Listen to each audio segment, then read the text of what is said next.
آج کے مہمان خاص میں ہم مہمان بنیں گے اندرون شہر کی ایک ایسی قدیم حویلی سے جسے میوزیم بھی کہا جاتا ہے۔ آئیے آپ کو سیر کرواتے ہیں فقیر خانہ کی۔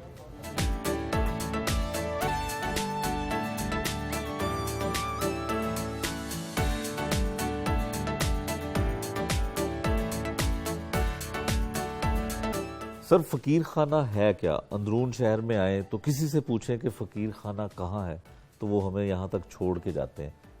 سب سے پہلے آپ کسی پرانے لاہوریے سے پوچھیں، کسی پرانے خاندان سے پوچھیں، یا پاکستان میں اس کا ذکر ہے بلکہ دنیا میں اس کا ذکر ہے۔ فقیر خانہ حقیقت میں ایک عشق کی داستان ہے۔ یہ وہ عشق کی داستان ہے جو میری 7 نسلوں نے اپنی تاریخ، اپنی ہسٹری اور اپنے کلچر کے ساتھ عشق کیا اور اس کو محفوظ کیا۔ فقیر خانہ حویلی کے اندر ایک فقیر خانہ میوزیم ہے۔ اس میوزیم کا جو تعلق ہے یہ آپ سمجھ لیجئے کہ 3 صدیوں کے آرٹ کو اور 3 صدیوں کے فنون کو یہاں پر محفوظ کیا ہوا ہے۔ 18ویں صدی عیسوی، 19ویں صدی عیسوی اور 20ویں صدی عیسوی۔ گزارش یہ ہے کہ یہ جو فقیر خانہ ہے یہ پاکستان کا کیا بر صغیر کا سب سے قدیم میوزیم ہے۔ اب آپ تصور کر لیجئے کہ لاہور میوزیم، بلکہ یقین کر لیجئے لاہور میوزیم بنتا ہے 1864 میں، تو اس زمانے کے چیف سیکرٹری صاحب نے میرے پردادا کو ریکویسٹ کی کہ ہمارے پاس آرٹیفیکٹس نہیں ہیں اور آپ برائے مہربانی اپنا کلیکشن ہمیں ایگزیبیشن کے لیے دے دیں۔ سو فقیر خانہ کا تمام کلیکشن لاہور میوزیم میں شفٹ ہوا and stays there for more than 40 years. 1905 میں اس کو ہم پھر واپس لاتے ہیں، اچھا، اور پھر اسی حویلی میں پرزرو کرتے ہیں جہاں سے ہی جاتا ہے۔ تو 1905 میں پھر چیف سیکرٹری صاحب نے، لارڈ لارنس نے ریکویسٹ کی کہ ہمارے VIP گیسٹ آتے ہیں اور ہم آپ کا گھر وزٹ کرنا چاہتے ہیں۔ So this place was open to the public since 1905۔ اور یہ بات بھی دلچسپی سے آ رہی نہ ہے کہ ہمارے پاس اس وقت سے لے کے آج تک ایک وزٹر بکس چل رہی ہیں، ہر دور میں ایک وزٹر بک چل رہی ہے۔ تو ہمارے جتنے بھی VIP اور جتنے بھی قابل قدر، جو بھی یہاں پہ آتا ہے قابل قدر ہوتا ہے، تو ان سے ہم ان کے سگنیچرز لیتے ہیں۔ تو اس وقت کئی 100 کتابیں ہمارے پاس محفوظ ہیں، ان کے سگنیچرز، اور یہ دس از اندر ہسٹری کہ جو فقیر خانہ میں محفوظ ہے۔ جو فقیر خانہ میں جو کچھ آپ نے چیزیں وقف کی ہوئی ہیں، جو یہاں پہ اتنی تاریخی ہسٹری سے وابستہ چیزیں ہیں، ان کی کلیکشن کہاں سے ہوئی، کیسے جمع کی؟ مجاہد شیخ صاحب، میں نے اپنی گفتگو کے آغاز میں آپ کو بتایا کہ یہ سارا کچھ ایک پیشن ہے اور ایک عشق ہے۔ ہمارا خاندان لاہور میں 1730 میں آ کے آباد ہو گیا تھا، اور 1730 کے بعد یہ وہ دور ہے لاہور پہ اور پنجاب پہ کہ ہمارے ہسٹورینز نے، ہمارے تاریخ دانوں نے، ہمارے مورخین یہ لکھ گئے ہیں کہ یہ 1730 سے لے کے 1799 تک یہ پورا علاقہ طائف الملوکی کا شکار تھا، انریسٹ تھی، مغلوں کی کمزور حکومت کی حوالے سے یہاں کی گورنرشپ بہت پور تھی۔ اور 1739 میں 1839 میں یہاں پہ نادر شاہ درانی کا حملہ ہوا، اور جب نادر شاہ درانی کا حملہ ہوا تو تمام لاہور کو لوٹ کے وہ یہاں سے چلا گیا۔ یہ 1839 سے شروع ہوتا ہے اور 1739 سے شروع ہوتا ہے اور 1799 تک لاہور اور پنجاب پہ 70 حملے ہوتے ہیں۔ کنہیا لال اپنی کتاب تاریخ لاہور میں لکھتے ہیں، اس کا ذکر کرتے 70 صدمے ہوئے لاہور کو، لاہور 70 دفعہ لوٹا گیا، لاہور کا کوئی پرسان حال نہ رہا، لاہور کی آبادی گھٹ کے 35-40% رہ گئی، باقی لاہور کے لوگ یہاں سے نقل مکانی کر گئے۔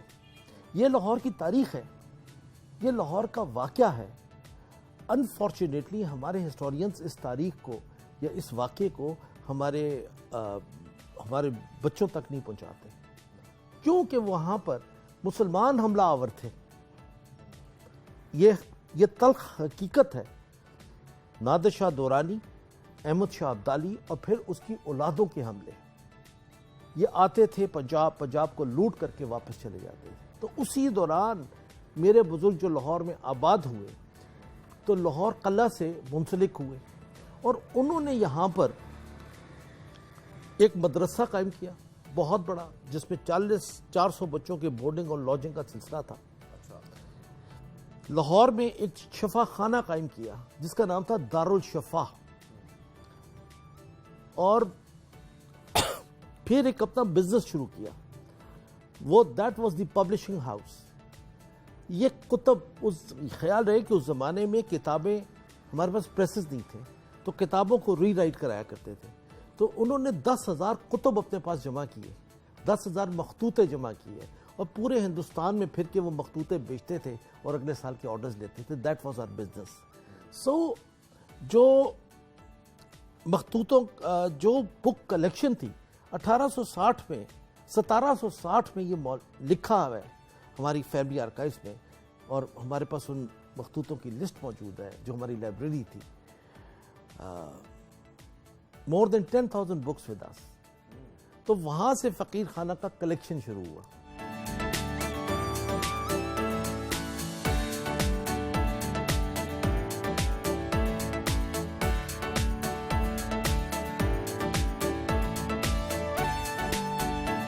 چھوٹی گنیں ہیں لیکن سب سے منفرد اور نمایاں یہاں پہ گن ہے جو بہت سائز میں بڑی ہے, اس کی ہسٹری کیا ہے؟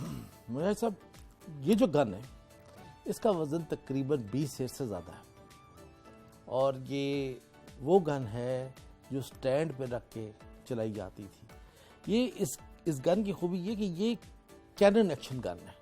یہ فلنٹ ایکشن, ایک ہوتا ہے فلنٹ لوڈر, یہ مزل لوڈرز, یہ کینن ایکشن گن ہے کہ اس کے اندر بارود ڈال کے سکہ ڈال دیا جاتا تھا, اس کا فیتا تھا اور یہاں پہ فیتا اس کے ساتھ لگ جاتا تھا, اس کو آگ لگی ہوتی تھی, تو جب جس طرح گولے کو چلایا کرتے تھے اسی طرح یہ کینن چلتی تھی. اس گن کی ہسٹری کچھ ایسی ہے. یہ گن ہے میر بہرام خان مزاری کی. اچھا. میر بہرام خان مزاری بلوچ ٹرائب کے امیر تھے اور تمام ٹرائب نے ان کو اپنا سردار بنایا ہوا تھا. 1834 میں رجیت سنگھ کے ساتھ وزاریز کی جنگ ہوئی پنجاب کی فوج کے ساتھ, تو پنجاب کی فوج نے ان پہ فتح حاصل کی. تو میر بہرام خان مزاری جب سلنڈر کرنے لاہور تشریف لائے تو مہاراجہ رنجیت سنگھ نے ان کی بڑی قدر کی, ان کو بڑی عزت دی. یہ وہی مزاری ہیں جو ہمارے ڈپٹی اسپیکر پنجاب اسمبلی کے ہیں, اسی خاندان سے؟ یہ تو بہت ہی قابل عزت, قابل احترام اور اپنی بات کا خیال رکھنے والے اور اپنی قوم کے ساتھ اور اپنی مٹی کے ساتھ نہایتی جس کو کہتے ہیں کہ سچے لوگ تھے. تو واقعی یہ وہی مزاری خاندان ہے, تو ہمیں اپنے بزرگوں سے سیکھنا چاہیے. جی یہ بڑی نایاب اس دیوار پہ چیزیں ہیں, تلواریں ہیں, اور یہ خنجر بڑے خوبصورت انداز میں لگا ہوا ہے, ان کے بارے میں بتائیے. دیکھیے یہ جو میری وال ہے یہ ایک گلمپس ہے, کیونکہ سامان میرے پاس اس سے بہت زیادہ ہے. اس میں کچھ سکھ عہد حکومت, کچھ مغلیہ عہد حکومت کی سورڈز ہیں, ڈھالیں ہیں. یہ جو ایک پیچھے آپ ڈھال دیکھ سکیں گے, آپ کے پیچھے لگی ہوئی ہے, یہ گینڈے کی کھال کی بنی ہوئی ڈھال ہے. اور یہ ڈھال وہ ہے جو واقعی جنگ میں استعمال ہوئی, یہ کسی سپاہی کی ڈھال تھی, تو اس کی ویلیو, اینٹیک ویلیو بہت زیادہ ہے. اسی طرح یہ لاہور کی برچھی ہے. یہ ہاں, یہ لاہور کی برچھی ہے, یہ پیور لاہوری برچھی اس کو کہتے ہیں. اچھا, آپ کو بتاتا چلوں اور آپ کے سامعین کو بھی بتاتا چلوں کہ لاہور میں ایک علاقہ ہے محلہ کماں گراں اور محلہ تیر گراں. تو لاہور کی کمان دنیا کی سب سے مشہور کمان تھی, جو تیر کمان, جو تیر کمان, اور لاہور کے تیر بھی بڑے اچھے بنتے تھے. تو لاہور کی جو کمان تھی وہ آم کی لکڑی کو خمدار کمان بناتے تھے. گیلی لکڑی آم کی کو شکنجے میں جڑتے تھے اور اس پہ خم پڑ جاتے تھے اور اس کے اوپر پھر چمڑا چڑھا دیتے تھے. تو یہ جو کمان بنانے کا سلسلہ تھا یہ غوریوں کے دور بڑا ہی قدیم سلسلہ تھا. تو یہ پیور لاہور کی کمان ہے اور یہ لاہور میں بنی ہوئی کمان ہے. اب دنیا میں یہ کمان کتنی پرانی ہوگی؟ کم از کم 400 450 میں بھی زیادہ، اس سے کم نہیں ہے.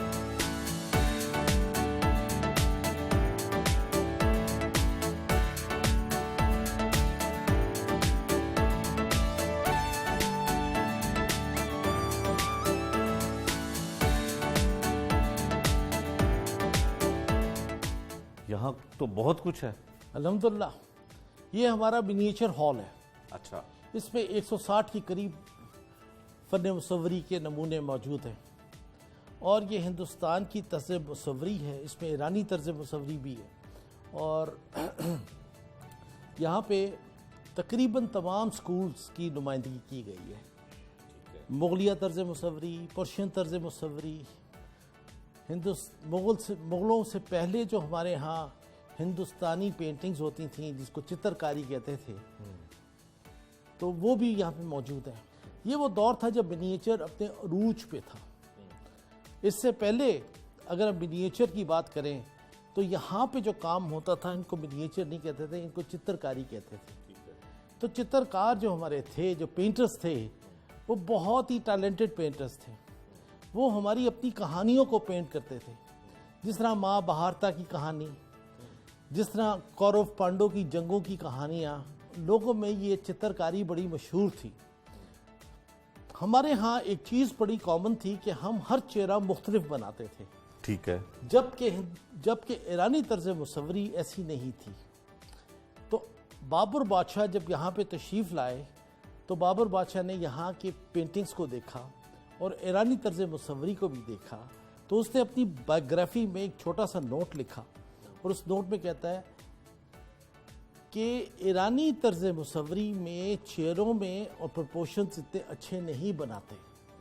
سو this was the first criticism ever done on miniature painting by Zahiruddin Babur. Babur کے بعد اس کا بیٹا Humayun he took refuge to Iran اور while living in ایران وہ ایران کی طرز مصوری سے بہت زیادہ متاثر ہوا. اور جب 13 سال کے بعد لاہور تشریف ہندوستان آتا ہے تو اپنے ساتھ بہت سارے آرٹسٹوں کو لے کے آتا ہے. تو اس میں سے کم از کم 2 ایسے خاندان تھے جو قابل ذکر تھے، میر سعید علی اور Abdul Samad. they were master painters. اور جب میر سعید علی اور عبدالصمد آتے ہیں بر صغیر میں اور یہاں پہ آ کے جب یہ منیچرز کا حال دیکھتے ہیں تو ان کی طرز مصوری میں اور ہندوستانی طرز مصوری میں فرق ہوتا ہے. ٹھیک ہے. ان تصاویر کے ذریعے تاریخ کو بھی پرزرو کیا گیا ہے. اور یہاں پہ ایسے بھی کہا جا سکتا ہے کہ منیچرز are another source of telling history. ٹھیک ہو گیا. پھر تیسرا ہوتا ہے ہماری سوشل منیچرز جو مغل دربار سے باہر پینٹ کی جاتی تھیں اور سٹائلائز ہو جاتی تھیں. تو یہ جو سوشل پینٹنگز ہیں یہ بھی بڑی انٹرسٹنگ پینٹنگز ہیں. سب سے خوبصورت جو منیچر پورٹریٹ ہے ایک ہمارے پاس ہے وہ یہ ہے. یہ والی. اچھا. یہ نواب ممتاز علی خان کی تصویر ہے. ٹھیک ہے. جو دوجانہ کے اسٹیٹ کے والی تھے اور دوجانہ یو پی سی پی میں یہ چھوٹی سی ایک اسٹیٹ تھی. بہادر شاہ ظفر کے ایگزائل کے بعد ان کا دربار کا سب سے بڑا مصور اس کا نام تھا غلام علی. اور کہا جاتا ہے کہ 19ویں صدی عیسوی میں غلام علی سے بڑا پینٹر کوئی نہیں تھا. اور یہ بھی لکھا گیا ہے آرٹ ہسٹری میں کہ غلام علی از the last miniature painter، کہ اس سے بہتر پینٹر کوئی نہیں پیدا ہوگا. تو غلام علی ان کے دربار میں پہنچتا ہے. ٹھیک ہے. تو یہ اس کو اپنا منسٹر کا درجہ دیتے ہیں اور ریکویسٹ کرتے ہیں میری ایک تصویر بنا دیں. تو اس کی جو تصویر بنتی ہے بہترین آئیوری کا انتخاب کیا جاتا ہے اور ہاتھی دانت کے اوپر یہ تصویر بناتے ہیں. سنگل ہیئر برش سے تصویر بنتی ہے اور اٹ ٹکس 15 ایئرس، 15 سال میں یہ تصویر کمپلیٹ ہوتی ہے. تو نواب ممتاز علی خان کی اگر آپ اس آتشی شیشے سے جس کو میگنیفائنگ گلاس کہتے ہیں اس سے اگر آپ غور فرمائیں گے تو اس کی ڈیٹیل ورک اگر آپ دیکھیں گے تو اس کی ٹوپی میں کام بالکل نمایاں نظر آ رہا ہے. اس کے بالوں پہ تیل لگا ہوا ہے، کنگا ہوا ہے. بالکل آج بھی لگا ہوا ہے. جی اس کی آئی بروز، آئی لیشز، نواب صاحب پان چبا رہے ہیں اور پان کی پیک ان کے ہونٹوں پر ہے. نواب صاحب کی داڑھی میں 5 سفید بال آپ دیکھ سکتے ہیں، ان کے کپڑوں کے رنکلز اور سب کچھ. اس کی داڑھی سے لے کے ماتھے تک 1 ملین سٹروک لگا ہوا ہے. اگر آپ غور سے دیکھیں گے تو اس کے ماتھے پہ محراب نظر آئے گی. This is one of the best miniatures in my collection.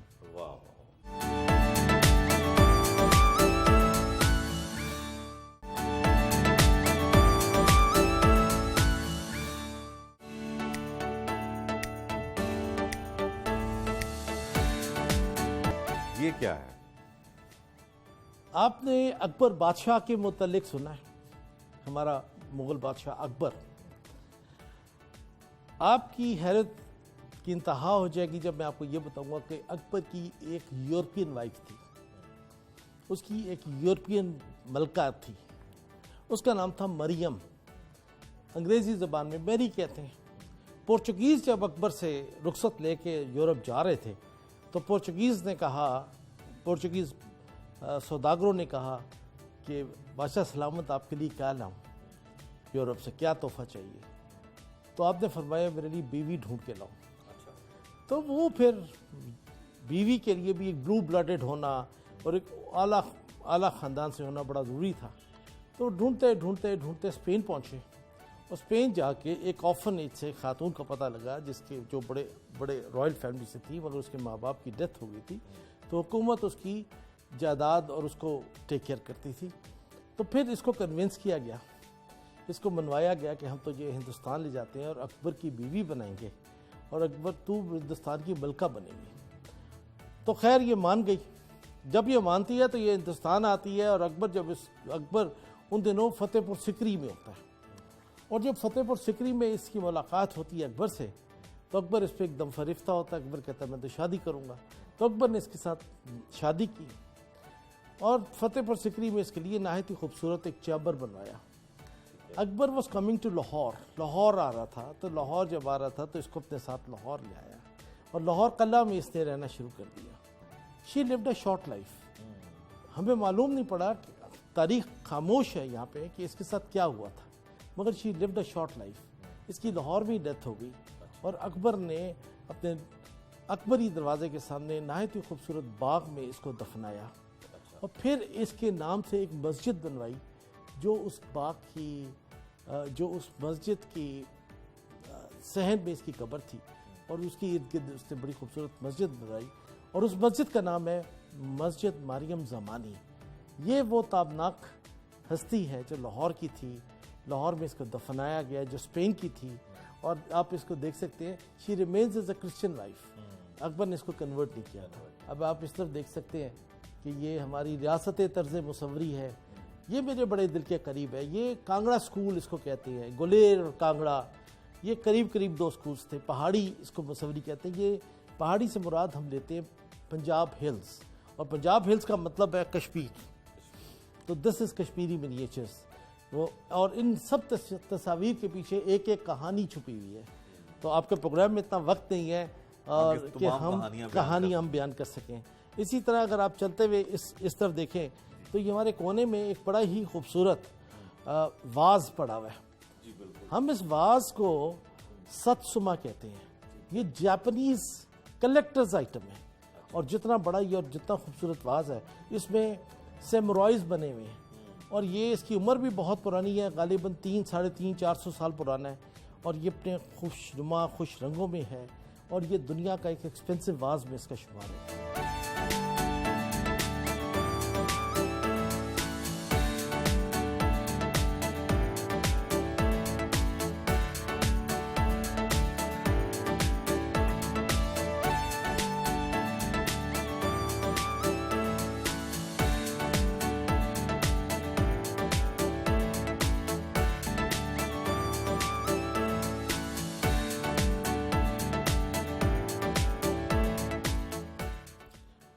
اب آپ غور فرمائیں، یہ ہمارا گندھارا سیکشن ہے. گندھارا سیکشن جی، گندھارا سویلائزیشن نہایت ہی خوبصورت سویلائزیشن ہے اور یہ الحمدللہ یہ پاکستان میں موجود ہے.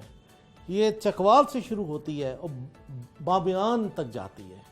تو بیسک جو رچنس ہے وہ ساری ہمارے پاس اسی ملک میں موجود ہے.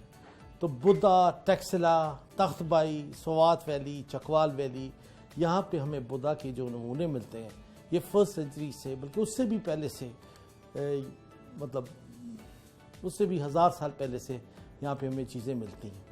تو بدھا سویلائزیشن ایسی تھی کہ بدھا، لارڈ بدھا کی لائف ہسٹری کو پرزرو کیا جاتا تھا اور اسٹوپاس بنائے جاتے تھے اور سلسلہ. تو اس وقت بدھا کا اچھا چھوٹا سا کلیکشن بڑا رچ کلیکشن ہے. مگر گندھارا سیکشن سے پہلے میں آپ کو ایک یہ نایاب چیز دکھاتا ہوں.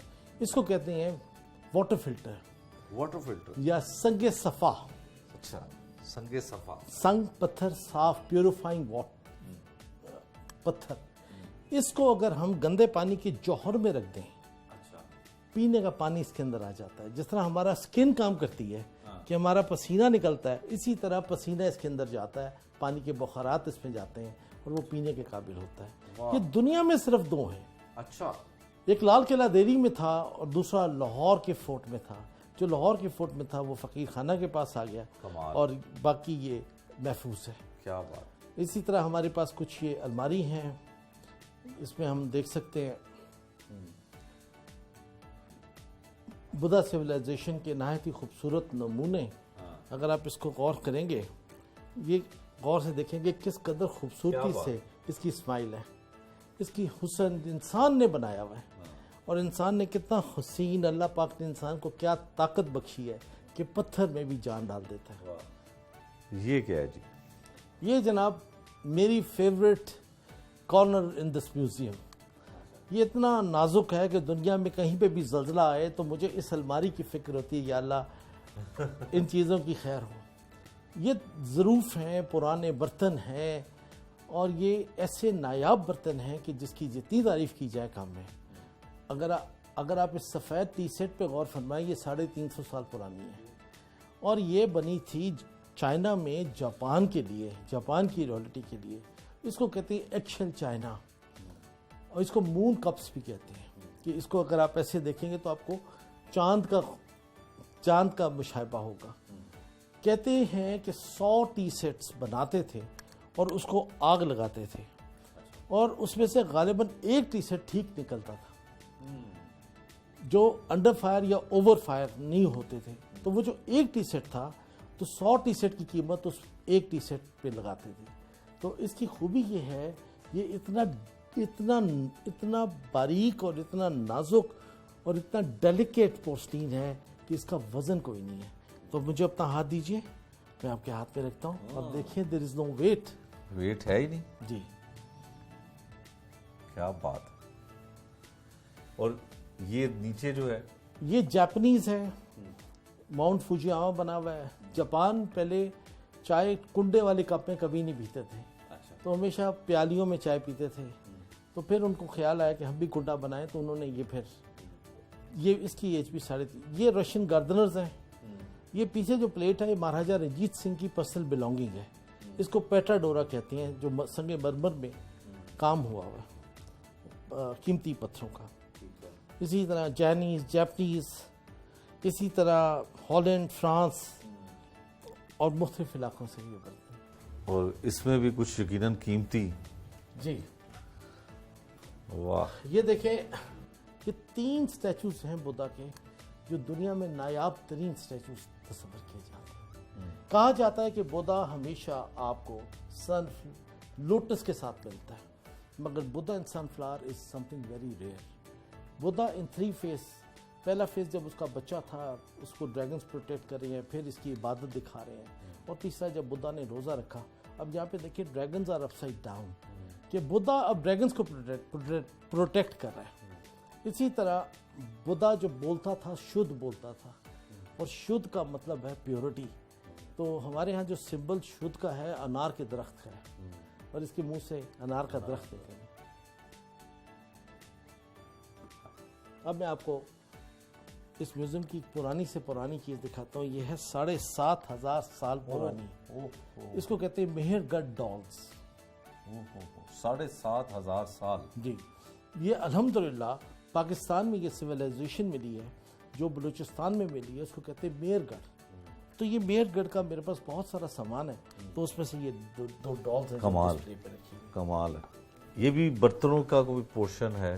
جی جی جی، آپ نے ایک پتھر کا سنا ہوگا جس کو عقیق بولتے ہیں، جی بالکل، تو اسے ہاتھ میں بھی پہنا جاتا جی ہے؟ ہاتھ میں پہنا جاتا ہے، تو یہ عقیق کا ایک کھرل ہے، دنیا کا سب سے بڑا عقیق ہے۔ اچھا، واہ، اس میں ہم میڈیسن گرائنڈ کرتے ہیں۔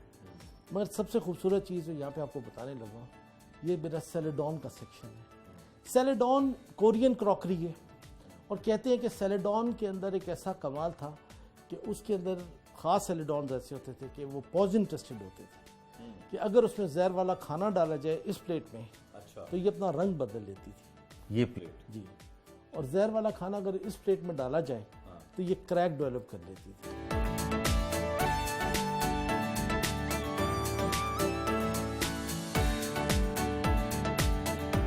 یہاں پہ ہمارا تبتین سیکشن ہے، چائنیز ڈسک پڑے ہوئے ہیں، مگر آپ کو میں ایک بڑی خاص چیز دکھاتا ہوں۔ چلیں خاص چیز دیکھتے ہیں پہلے۔ دنیا کی سب سے خوبصورت منیچر کا آپ کو دکھاتا ہوں۔ جی، یہ شاہ جہان اور ممتاز محل، یہ اس کا زنانہ دربار ہے۔ اچھا، دنیا کا کوئی میوزیم راجہ پورس کی کوئی چیز کلیم نہیں کرتا سوائے فقیر خانہ میوزیم کے۔ اب میں آپ کو آپ کے چینل کے حوالے سے راجہ پورس کی اوریجنل انگوٹھی دکھا رہا ہوں۔ واہ، اب آپ غور سے دیکھیں کہ راجہ پورس نے، اس کا کریکٹرسٹک یہ تھا کہ اس نے یہ پنجابی ٹربن پہنتا تھا ترے والی، تو آپ کو پنجابی ٹربن آپ کو نظر آئے گی، اور یہ راجہ پورس اپنی پگڑی میں سورج مکھی کا پھول لگاتا تھا، تو آپ اس میں دیکھ سکتے ہیں۔ بالکل لگا۔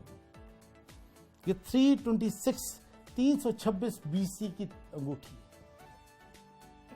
مجاہد شیخ صاحب میرا دل پہ ہاتھ رکھیں، آپ غور سے دیکھیں، یہ قرآن پاک کے وہ نمونے ہیں۔ اس کو خط کوفی کہتے ہیں۔ اس خط میں آپ نقطے دیکھیں گے، یہ نقطے مولا علی نے ڈالے، اور یہ اس کی جو ایج ہے جس کا جب یہ لکھا گیا، کوفی 730 AD کے یہ صفحے ہیں، اور حکم یہ تھا کہ 400 سال تک قرآن کو چمڑے پہ لکھا گیا اور کوفی خط میں لکھا گیا، اور یہ ہرن کا چمڑا ہے۔ اب میں آپ کو حضور یہ دکھاتا ہوں، سونے کا قرآن، یہ خط نسخ میں لکھا گیا، اور نیچے معنی ہیں، اور معنوں کے ساتھ تفسیر حسینی ہے۔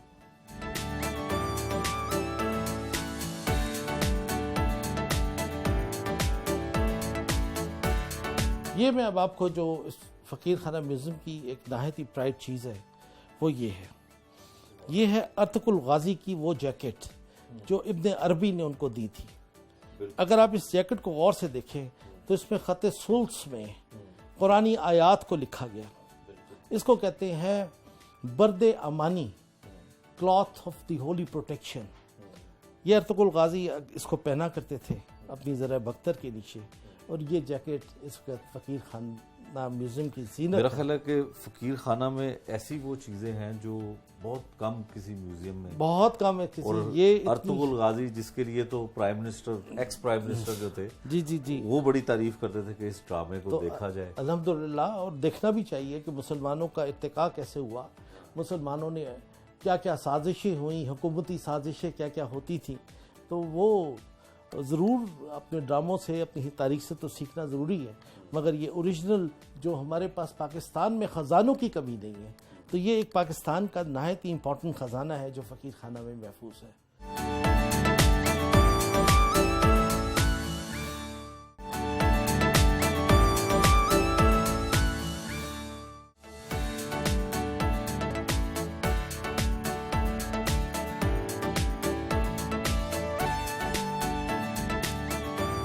فقیر صاحب، اس فقیر خانے میں کون کون سی شخصیات آ چکی ہیں؟ سنا ہے عمران خان صاحب بھی یہاں پہ کئی مرتبہ آ چکے ہیں۔ سابق وزیر اعظم عمران خان وہ بھی تشریف لا چکے ہیں۔ امپورٹنٹ پرسنالٹیز یہاں پر ہماری بہت ساری آئی ہیں۔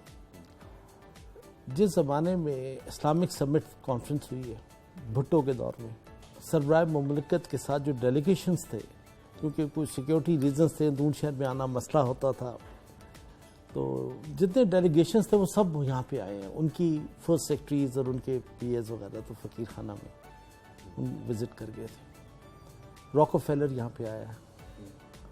اور پرانے وقتوں میں ایوری بڈی ہیز کم. پرانے وقتوں میں بڑے نامور لوگ، فیض احمد فیض صاحب بھی یہاں پہ بہت آ چکے ہیں. وہ ان کی یادیں، آپ تب کتنے تھے؟ دیکھیے میں آپ کو ایک عرض کروں کہ فقیر خانہ میوزیم ہمارا یہ علمی ادبی بیٹھکیں ہوتی تھی. جس صحن میں یا جس کمرے میں آپ پہلے تشریف فرما تھے، یہاں پہ علم کے سمندر پھوٹتے تھے. اندرون شہر میں ہماری 5 زبانیں لکھی، بولی، پڑھی، سمجھی جاتی تھی. یہ جو بازار جہاں سے آپ تشریف لائے ہیں، یہ لاہور کا چلسی کہلایا. اور سب سے انٹرسٹنگ بات یہ ہے کہ یہاں پہ تمام ادیب، شعراء، تمام مشاہر لاہور میں جس علاقے میں رہتے تھے وہ یہی علاقے تھے. اور جو علمی ادبی بیٹھکیں ہوتی تھیں وہ بڑی ہی ان کی ایک کنٹریبیوشن ہوتی تھی سوسائٹی کے اندر. اب لاہور کو ضرورت پڑی، لاہور نے ایک تنظیم بنائی جس کا نام تھا شکشا سبھا. تو شکشا سبھا کے اجلاس ہماری ان بیٹھکوں میں ہوتے تھے. ہر ویکینڈز پہ، یہ چھٹی والے دن، یہ اوپن ہاؤس میٹنگز ہوتی تھی کہ ہمارے ادیب، ہمارے شعراء، ہمارے افسانہ نگار، ہمارے ڈرامہ نگار، ہمارے مصور، ہمارے موسیقار، ہمارے گلوکار، ہمارے شہر میں رہنے والے کوئی نہ کوئی ٹیلنٹڈ آدمی اپنا ٹیلنٹ لے کر ان حویلیوں میں آتے تھے. اور یہاں پر شام کو جب ملاقات ہوتی تھی تو مشاعر لاہور کے بڑے کمال لوگ ان سے مستفید ہوتے تھے. اب آپ تصور فرمائیے کہ آغا حشر کے ڈراموں کی ریہرسل یہاں ہوئی. واہ، کیا بات! ذرا سوچئے کہ یہاں پر باقاعدہ شعر و شاعری کی مجالس کا انعقاد ہوتا تھا. علامہ اقبال نے اپنی مشہور نظم شمع اور پروانہ یہاں پر لکھی. علامہ اقبال کی جو فارسی شاعری تھی جو انہوں نے 1900 سے 1905 تک لکھی، اس کی اصلاح اور اس کو یہیں پہ انہی محفلوں میں آ کے پڑھا کرتے تھے. واہ! کہ ایک بزرگ تھے، ان کا نام تھا منشی محبوب عالم، گجرانوالہ کے تھے، بڑے ذہین اور پڑھے لکھے اور محنتی انسان اور بہت ہی شریف النفس انسان تھے. ان کا خواہش تھی کہ میں ایک اخبار پیدا کروں، ایک اخبار چلاؤں. تو وہ انہوں نے یہیں پہ اپنے بریک تھرو انہی جگہوں پہ، یعنی کہ اندرون شہر بھاٹی دروازہ میں ہی لیا. تو جب ان بیٹھکوں میں ان کا آنا جانا شروع ہوا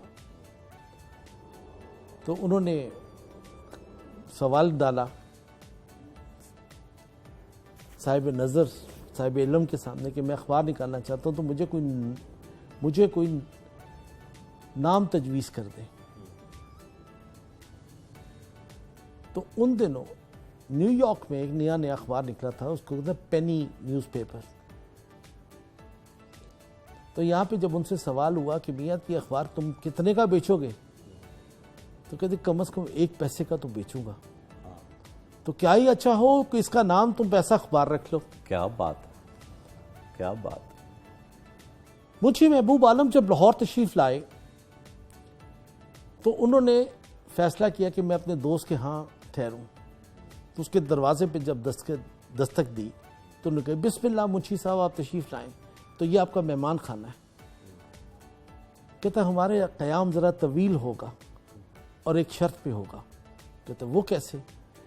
انہوں نے کہا میں اپنا بستر تمہارے گھر کے باہر تھڑے پہ بچھاؤں گا اور اجازت چاہوں گا کہ میرا بستر میں جب صبح اٹھوں تو اس کو لپیٹ کے تمہارے کمرے میں رکھتا ہوں. کہ منشی صاحب یہ کس قسم کی مہمان نوازی ہے؟ کہتا ہم تو ایسے ہی ہیں، اگر مجھے مہمان ٹھہرانا تو اپنے تھڑا مجھے دے دو. تو منشی صاحب نے اپنا جب اخبار چھاپا شروع میں اس کو سینکلو سٹائل کرتے تھے، خود ہی کتابت کرتے تھے اور خود ہی بیچا کرتے تھے. تو اللہ تعالیٰ نے ان کے کاروبار میں ایسی برکت ڈالی کہ رفتہ رفتہ ان کا اخبار بڑا مشہور ہونا شروع ہو گیا. منشی صاحب نے اپنی جائیداد بنوائی، باقاعدہ پرنٹنگ پریس لگوایا، اور بہت محنت کرنے کے بعد انارکلی کے پاس اپنا ایک پرنٹنگ پریس لگوایا جس کا نام پیسہ اخبار تھا. آج اس بازار کا نام بھی پیسہ اخبار ہے. یہ واقعہ بھی دلچسپی سے خالی نہ ہے کہ ایک دن منشی محبوب عالم انہی بیٹھکوں میں بیٹھے ہوئے تھے تو علامہ اقبال اپنی ایک نظم لے کے آ گئے کہ منشی صاحب یہ اپنے اخبار میں میری نظم چھاپ دیں. تو منشی صاحب نے علامہ اقبال صاحب کی نظم پڑھی تو علامہ کو نظم پڑھ کے انکار کیا، انہوں نے واپس کر دیا. میں نے کہا یہ آپ کی نظم میرے اخبار کے معیار پہ پورا نہیں اترتی، ذرا غور فرمائیے. کہاں علامہ اقبال، کہاں پیسہ اخبار اور منشی محبوب عالم. تو جو حاضرین محفل تھے وہ بڑا ہی حیران ہوئے. ارے بھائی یہ کیا جھگڑا پڑنے والا ہے، ایک طرف علامہ اقبال اور دوسری طرف منشی محبوب عالم. تو جب وہ ان کو یہ واپس کر دی تو یہ بھی اقبال تھے، تو انہوں نے اس نظم کے نیچے ایک بند جوڑا تو کہ دیکھیں اب شاید آپ کے معیار، آپ کے اخبار، یہ نظم آپ کے اخبار کے معیار پہ پورا اترے گی. تو وہ بند تھا کہ آج کل لوگوں میں ہے انکار کی عادت بہت، نام یوں ہی محبوب عالم کا بدنام ہے. آہا کیا بات. تو یہ علم و ادب کے جھگڑے، یہ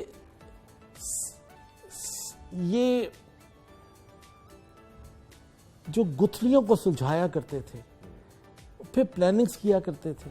تو جس طرح میں نے اپنی گفتگو کے انداز میں بتایا کہ یہ شکستہ سبھا تھا، تو انہوں نے فیصلہ کیا اور انہوں نے دیکھا کہ انگریز دور ہے، انگریز دور سکھوں کی تمام بلڈنگز کو گراتا چلا جا رہا ہے. ابھی انہوں نے سوچا کہ حال ہی میں کھڑک سنگھ کی حویلی کو گرا کے تباہ کر دیا، اب ان کی نظر نونہال سنگھ کی حویلی پہ ہے جو کہ نہایت ہی خوبصورت، نہایت ہی عالی شان حویلی بنی تھی. کہ یہ سکھوں کی لیگیسی کو تباہ کریں تو کیوں نہ ہو ہم ان کی لیگیسی کو بچائیں. تو یہیں پہ اجلاس ہوا. تو میرے ایک بزرگ تھے، ان کا نام تھا فقیر شمس الدین، شمس العلماء کہلاتے تھے، فارسی زبان کے بہت بڑے استاد تھے. تو انہوں نے فیصلہ کیا کہ ہم اس کو اسکول، نونہال سنگھ کی حویلی کو اسکول کنورٹ کرتے ہیں. کہتا کیا انگریز دے گا؟ تو انہوں نے ایک ایسی تجویز نکالی کہ یہ ہم اسکول کوئن وکٹوریا کے نام پہ بناتے ہیں، شاید انگریز مان جائے. تو وہی ہوا. اس بلڈنگ کو پرزرو کرنے کے لیے ایک درخواست دی گئی کہ ہم یہاں پہ لڑکیوں کا مدرسہ یا لڑکیوں کا اسکول بنانا چاہتے ہیں جو کہ کوئن کے نام پہ ہو. تو یہ برِ صغیر کا پہلا مدرسہ، برِ صغیر کا پہلا لڑکیوں کے لیے الگ سے اسکول، وہ وکٹوریا اسکول اندرون شہر لاہور، جو موری دروازے اور بھاٹی دروازہ کے سنگم پہ. فقیر صاحب جب آپ نے آنکھ کھولی حویلی کو کیسے پایا، اس کی ہسٹری کیا ہے؟ ارے میں نے جب بھی آنکھ کھولی تو میں نے یہاں پہ بے شمار مہمانوں کو پایا، مہمانوں کی آمد و رفت، مہمانوں کا آنا جانا. کوئی دن ایسا نہیں ہوتا تھا کہ یہاں پہ ہمارے پاس فورن ڈیلیگیشنز یا فورن ٹورسٹ یا لوکل ٹورسٹ نہ آتے ہوں. میرے والد صاحب فقیر سید مغیث الدین لاہور کی بڑی ایک امپورٹنٹ شخصیت تھے، علمی اور ادبی لحاظ سے بھی اور اس عجائب گھر کے حوالے سے بھی.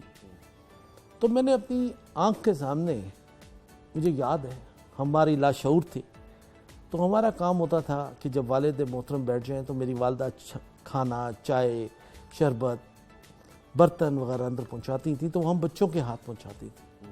تو ہم نے اپنی آنکھوں سے دیکھا کہ بانو قدسیہ اشفاق احمد صاحب کو بیٹھا ہوا، واہ واہ، صوفی تبسم صاحب کو انہی بیٹھکوں میں بیٹھا ہوا دیکھا، کیا بات. احسان دانش کو دیکھا، مسعود کھدر پوش کو دیکھا.